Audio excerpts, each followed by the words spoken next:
오늘은 제목만 봐도 제 머릿속의 복잡성이 사라지면서 정신이 맑아지는 듯한 느낌을 주는 책 최소 노력의 법칙을 읽었습니다. 이 책 내용을 요약하자면요.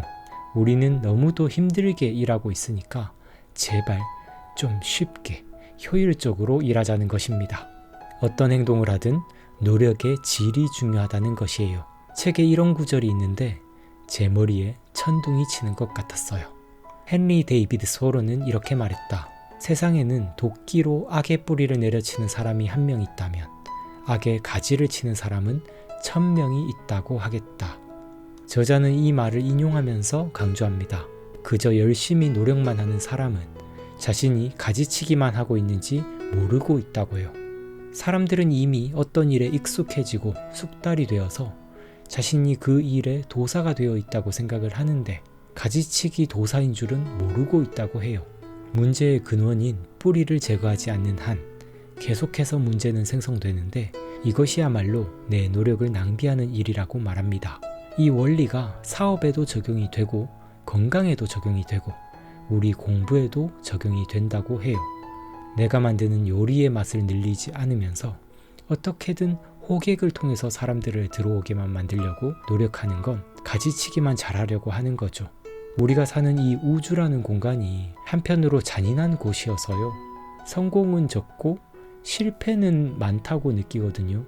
각자의 성공의 기준은 다 다르겠지만 무언가의 성공에 이른다는 건 절대로 쉬운 길, 모두가 이룰 수 있는 길은 아니란 생각이 들어요. 그렇기 때문에 내가 설정한 성공에 이르고 싶다면 이 책에서 던지는 질문에 답해봐야 할 것 같아요.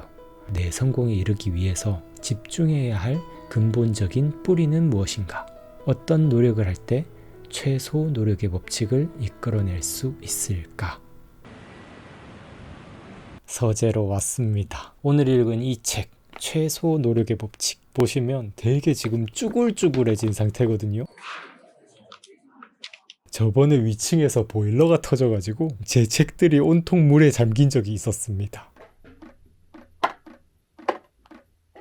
그래서 완전히 구제가 불가능하게 된 책들도 있었고 이 책은 다행히 좀 얼룩만 지고 아무튼 이 책의 법칙은요. 제 머릿속에서 절대로 사라지지 않고 있을 정도로 아주 강한 인사이트를 준 책입니다. 과거에 제가 가지고 있던 모토를 완전히 뒤엎어버렸거든요. 저는 진짜 미친 듯이 노력하는 사람이 어디를 가든 다 이겨라는 생각을 가진 사람이었어요. 그런 모토를 가지고 공부를 하든 일을 하든 접근을 했었습니다. 그래서 예전에 저런 영상도 있었죠. 1년 동안 매일 15시간씩 독서했더니 생긴 변화. 그때의 1년의 시간을 돌아보면 정말 지금 생각해도 다시 따라하기 힘들 정도로 아주 공부만으로 가득 채운 1년의 시간이었습니다. 저는 그렇게 그게 1년이 되든 2년이 되든 5년이 되든 10년이 되든 제게 여유 시간이 되는 한 그렇게 열심히 읽다 보면 제 삶의 큰 성취가 알아서 찾아올 거라고 생각을 했었어요. 물론 그 시간이 저의 내면의 성장에 엄청 큰 도움을 준 건 사실인데요. 나중에서야 제가 더 나은 독서법과 기록법을 알게 된 이후부터는요. 와, 그때의 그 15시간을 진짜 효과적으로 보냈었다면, 효과적으로 읽고 효과적으로 기록하면서 조금 더 지혜롭게 접근을 했었다면 그 시간이 10배, 100배 값진 시간이 되지 않았을까 이런 생각을 해보게 되더라고요. 근데 뭐 이미 지나버린 시간이고 그것도 제게 엄청 귀한 경험이기도 했으니까 뭐 후회는 소용이 없으니까요. 후회됩니다. 아무튼 저는 나중에서야 더 효과적인 노력이란 무엇일까를 고민을 하면서 독서법에 대해서 철저히 연구하고 그걸 저의 독서에 적용하려고 노력했던 것 같습니다. 이 책에서 최소 노력의 법칙을 실행하는 여러 가지 요소들을 안내를 해주는데 그 중에서도 정말 중요한 부분이라고 생각되는 대목이 있어요. 180페이지에 물자국이 남아 있습니다. 이런 대목이 있습니다. 수월한 결과란 이런 경우를 말한다. 즉 집중적인 노력이 하나의 결과를 낳고 끝나는 것이 아니라 손쉬운 결과를 여러 번 선사하는 것이다. 무슨 뜻일까? 무언가를 투입할 때마다 일회성의 산출물을 얻는다면 이는 선형적인 결과다. 매일 0에서 시작하는 셈이다. 오늘 노력을 투입하지 않으면 얻을 수 있는 결과도 없다.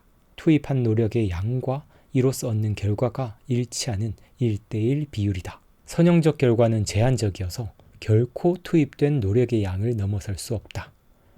부가적인 결과는 완전히 다르다. 이러한 결과에 관심을 두면 한 번 노력한 대가로 여러 번 유익을 거둘 수 있다. 추가적인 노력 여부와 관계없이 계속해서 새로운 결과가 흘러 들어온다. 자는 동안에도 휴일에도 계속 결과가 흘러 들어온다. 부가적인 결과는 사실상 한계가 없다. 라고 하면서 이 구절이 정말 저한테 아주 큰 영향을 줬었거든요. 그래서 이 책에 보면 하나의 그림이 있는데 제가 아이패드에다가 이 그림을 이렇게 따라 그리면서 정말로 중요하다는 생각을 했었어요. 선형적인 방법은 이렇게 그래프가 올라가다가 다시 0으로 돌아갔다가 또 그래프가 올라가다가 0으로 다시 돌아가죠. 그런데 부가적인 방법은 처음에는 선형적인 결과보다 미미하지만 어느 시점부터는 기하급수적인 성장이 가능해집니다. 지난 영상에서 제가 저의 독서 방법을 그냥 읽고 쓰기만 하는 방식에서 조립이 가능한 자료화 시스템으로 완전히 전환을 했다고 말씀을 드렸었잖아요. 시스템이 발전하면 발전할수록 그게 옆에서 제 삶의 성장을 지속적으로 도와주다 보니까 내 삶과 내가 모으는 그 지식 시스템이 함께 성장해 나갈 수가 있는 거죠. 그리고 책에 보시면 이런 선형적인 결과와 부가적인 결과가 우리의 일상에서 어떤 형태로 나타나는지 여러 예시들을 보여주고 있어요. 이것도 한번 살펴보면서 우리 자신의 삶에도 한번 참고해 봤으면 좋겠습니다. 저 같은 경우는 단순히 독서법뿐만 아니라 제가 사업을 운영하는 방식에도 아주 큰 도움을 받았었거든요. 지금은 제가 사업을 운영하면서 돈을 벌고 있지만 한 3, 4년 전쯤인가? 그때가 구독자 수가 한 5만일 때가 있었어요. 그때 저의 주 수입원이 유료 광고 수익을 통해서 돈을 벌었었거든요. 근데 그 방식은 딱 일회성이라서 선형적인 결과를 만드는 수익이었던 거예요. 한 달에 올릴 수 있는 영상 숫자는 한계가 있고 그 영상을 1개, 2개 올리는 거에 따라서 제가 돈을 버니까 그래서 그때 정말 고민을 많이 했던 것 같아요. 이런 식으로 계속 나아가는 건 제가 꿈꾸는 삶과는 조금 거리가 멀다는 생각을 하게 됐어요. 그래서 그때부터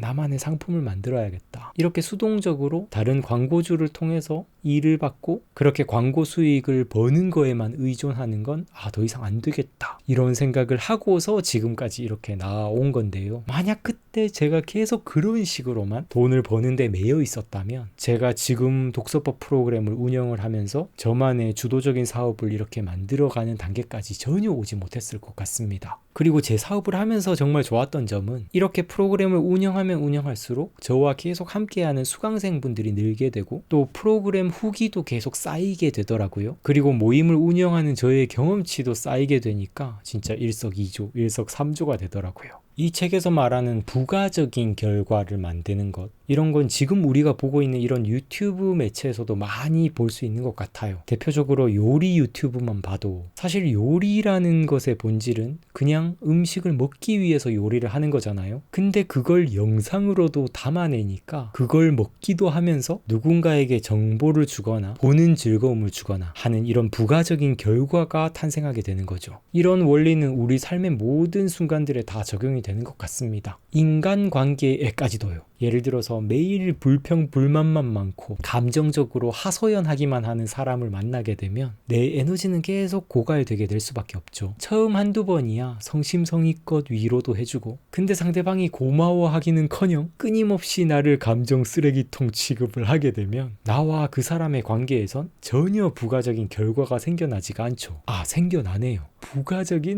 부정적인 결과가 나의 정신에너지와 체력만 계속 마이너스가 될 거예요. 근데 또 어떤 사람은 서로 만나서 이야기만 해도 너무도 즐겁고 막 마음이 몽글몽글해지고 때로는 인생의 지혜를 주고받기도 하는 그런 관계도 존재하잖아요. 비교해보면 그런 사람과 함께하는 시간은 부가적인 결과가 엄청나게 계속해서 생성되는 그런 시간일 거예요. 최소 노력의 법칙은 이런 인간관계에도 그대로 적용이 되는 것 같습니다. 똑같은 행동을 하더라도 어떤 일은 1대1 비율의 결과가 탄생하고 어떤 일은 부가적인 결과가 탄생하고 혹은 어떤 일은 오히려 마이너스가 되는 제가 저의 유튜브 채널을 정말로 소중하게 생각하거든요. 앞으로도 평생 운영할 거야 라는 생각도 가지고 있고요. 그 이유도 유튜브에서 나오는 부가적인 결과 때문인 것 같아요. 단순히 지금의 유튜브 수익만 보면요. 지금도 한 달에 10만 원밖에 그런데 제가 유튜브를 통해서 제 독서법 프로그램에 대한 홍보도 하고 저의 책 홍보도 하고요. 그러면서 부가적인 수익을 얻죠. 그리고 단순히 이런 사업적인 수익뿐만이 아니라 제가 정말로 좋아하는 이런 책 이야기, 독서를 통한 성장 이야기를 하면서 저를 좋아해 주시는 분들과 지속적으로 소통할 수 있는 공간이니까 저에게는 유튜브 채널이 정말로